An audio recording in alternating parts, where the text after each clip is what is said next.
उधर तुर्की ने दक्षिण कोरिया के संग टैंकों की एक बड़ी डील कर ली। वैसे इस डील का रास्ता पिछले साल मई के महीने में ही साफ हो चुका था, लेकिन यूक्रेन जंग की वजह से कुछ महीनों की देर हुई, क्योंकि तुर्की यूक्रेन की मदद करने में व्यस्त हो गया और इस चक्कर में उसका ध्यान टैंकों की इस डील से हट गया।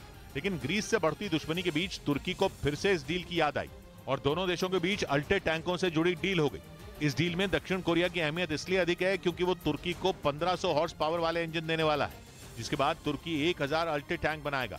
ऐसा इसलिए होगा क्योंकि कहा जा रहा है कि तुर्की के ये टैंक दक्षिण कोरिया के K2 टैंकों जैसे ही होंगे और इसी वजह से तुर्की ने दक्षिण कोरिया से इंजन मांगे।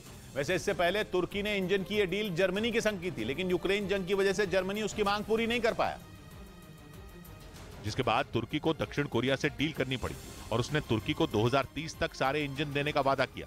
यानी 2030 तक तुर्की 1000 अल्टे टैंक बना लेगा, जो तुर्की की बड़ी कामयाबी होगी क्योंकि अल्टे टैंक उसके पहले मेन बैटल टैंक होंगे। यानी ये टैंक युद्ध लड़ने के लिए ही बने हैं। यानी तुर्की कुछ बड़ा करने वाला है, कुछ ऐसा जिससे दुनिया थर्रा जाएगी। कम से कम ग्रीस के पसीने तो जरूर छूटेंगे क्योंकि एजियन सागर के द्वीपों के मुद्दे पर वो तुर्की को तंग करने का मौका नहीं छोड़ता। यहां तक कि उसने नेटो में भी तुर्की का पलड़ा हल्का करने की कोशिश की, जिसके बाद तुर्की ने दक्षिण कोरिया से डील की और ग्रीस को सबक सिखाने के लिए जल्द से जल्द टैंकों का काम पूरा करने में जुट गया। इधर एयर इंडिया बदसलूकी केस में आरोपी शंकर मिश्रा को दिल्ली की पटियाला हाउस कोर्ट से जमानत मिल गई। इस केस में आरोपी शंकर मिश्रा को 7 जनवरी को बेंगलुरु से गिरफ्तार किया गया था और उसके बाद अदालत ने उन्हें जेल भेज दिया था। अब दिल्ली की पटियाला हाउस कोर्ट ने शंकर मिश्रा को जमानत दे दी। शंकर मिश्रा पर आरोप है कि उन्होंने पिछले साल 26 नवंबर को न्यूयॉर्क से दिल्ली जा रहे एयर इंडिया के विमान में एक बुजुर्ग महिला से बदसलूकी की।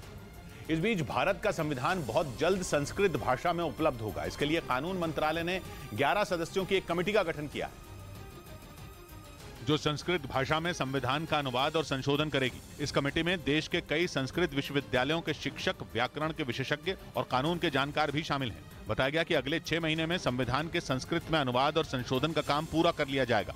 उधर यूक्रेन पर आक्रमण के बाद से रूस में पुतिन के खिलाफ विद्रोह की आग बढ़ गई। जंग का 1 साल पूरा होने को है, लेकिन इसकी शुरुआत से ही रूस के हजारों नागरिक वहां की सड़कों पर जुटकर पुतिन के इस फैसले का विरोध कर रहे हैं, क्योंकि उनका कहना है कि रूस में कोई युद्ध नहीं चाहता था। रूसी नागरिकों के मुताबिक वो पहले से ही लंबे वक्त से चले आ रहे आर्थिक संकट से परेशान है, इसलिए वो रूस के कई शहरों में अलग अलग वक्त पर पुतिन के यूक्रेन पर आक्रमण का विरोध करने उतरे। ऐसा ही कुछ उन प्रदर्शनकारियों ने मॉस्को में हजारों की संख्या में जुटकर फिर किया। इस विरोध प्रदर्शन के दौरान उन्होंने रूस की सरकार के कुछ अफसरों से मुलाकात भी की, लेकिन उनके मुताबिक हालात जस के तस बने हुए हैं और उनके बदलने के आसार भी उन्हें नजर नहीं आ रहे। इस बीच रूस के पूर्व उपराष्ट्रपति अलेक्जेंडर रुत्स्कोई ने भी पुतिन के यूक्रेन पर हमले का विरोध किया और कहा कि ऐसा करके पुतिन खुद को हंसी का पात्र बना रहे हैं। साथ ही अलेक्जेंडर रुत्स्कोई ने रूस के राष्ट्रपति पुतिन पर आरोप लगाया कि वो जंग के मैदान में हजारों रूसी सैनिकों को चारे की तरह इस्तेमाल कर रहे हैं। पुतिन पर आरोप लगाते हुए रूस के पूर्व उपराष्ट्रपति ने कहा कि पुतिन को रूसी फौजियों की फिक्र नहीं।